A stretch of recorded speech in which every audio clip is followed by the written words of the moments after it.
আছে ওই ভোগের পাত্রটা আমার ডান দিকে নিয়ে আসো আর ঢেকে দাও।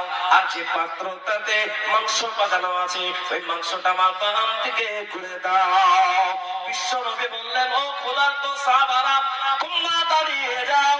সমস্ত সাহাবারা দাঁড়িয়ে গেল।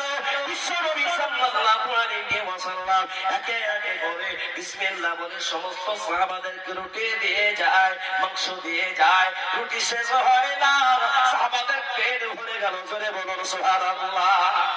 জাবের রাদিয়াল্লাহু তাআলা বলে, হুজুর আপনি এবার রুটি খেয়ে নেন, আপনি তো বড় ক্ষুধার্ত। জাবের রাদিয়াল্লাহু তাআলা বললেন, হুজুর খেয়ে নিন। তখতখানা পাতা হয়ে গেল। আল্লাহ নবী বলছে, জাবের তুমি আর আমি একসাথেই খাবো। যখন খাবার রেডি হয়ে গেল, বিশ্ব নবী বলছে, ও জাবের তুমি যখন মসজিদে নামাজ আদায় করো সেই সময়তে তোমার কলিজার দুটো সন্তান তোমার সেজদা করার সময়তে তোমার ঘাড়ে চাপে, তোমার পিঠে চাপে। সুন্দর ওই দুটো সন্তান কোথায় আছে? আজকে এই পরপতি খানা তোমার ওই দুটো সন্তানকেও খাওয়াবো। জাবের রাদিয়াল্লাহু তাআলা বললেন, হুজুর তারা ঘরের ভিতরে ঘুমিয়ে পড়েছে, হুজুর তারা উঠবে না। জাবের রাদিয়াল্লাহু তাআলা আল্লাহর নবী বললেন, জাবের ঘরের ভিতরে যে ঘরে ঘুমিয়ে আছে আজকে তাদেরকে ডেকে আনো। জাবের রাদিয়াল্লাহু তাআলা ঘরের ভিতরে গিয়ে স্ত্রীকে সামনে করে হাওমা করে কাঁদতে লাগলো।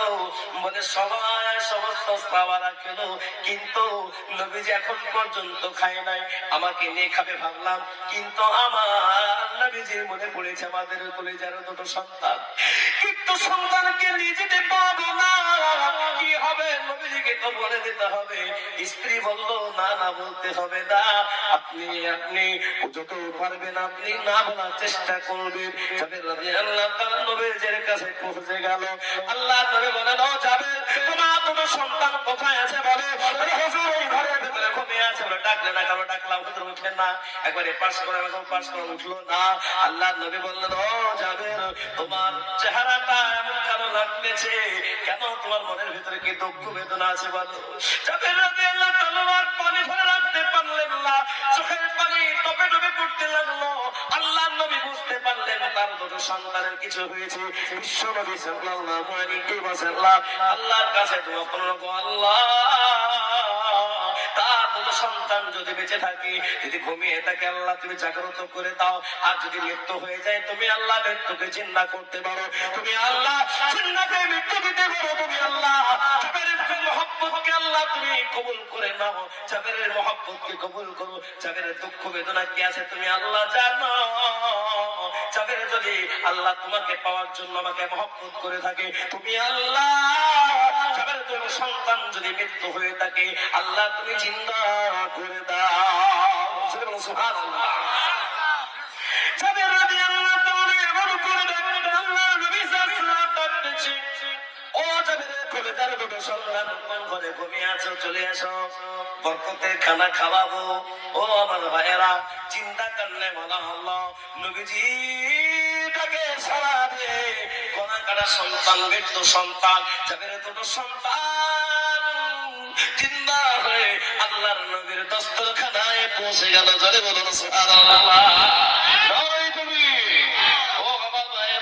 বিশ্ব নবী সাল্লাল্লাহু মহব্বত করলে ভালোবাসলে আল্লাহ নবী সাল্লাল্লাহু আলাইহি ওয়াসাল্লামকে মহব্বত ভালোবাসা কেমন করে চলো সাহাবারা। আজকে মহব্বত জানে না, আজ মহব্বত করতে পারে না, মহব্বতের কথাও জানে না।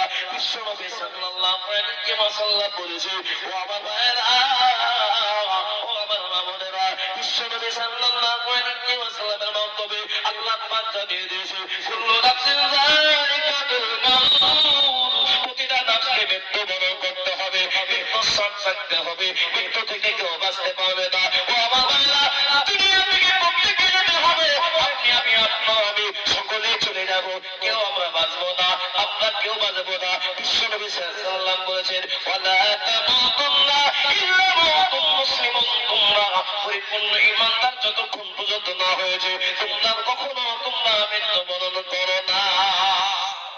সুবহানাল্লাহ। আমরা কারা কারা মরবো না? হাত তোলেন তো। কারা কারা মরবেন না? সবাই মরবে, মৃত্যু হবে। দয়ার নবী বিশ্ব নবী সাল্লাল্লাহু আলাইহি ওয়াসাল্লাম তিনি জানিয়ে দিলেন ওগো আমার সাহাবীরা, ও আমার সাহাবীরা শোনো, মৃত্যুকে স্মরণ করো। আল্লাহ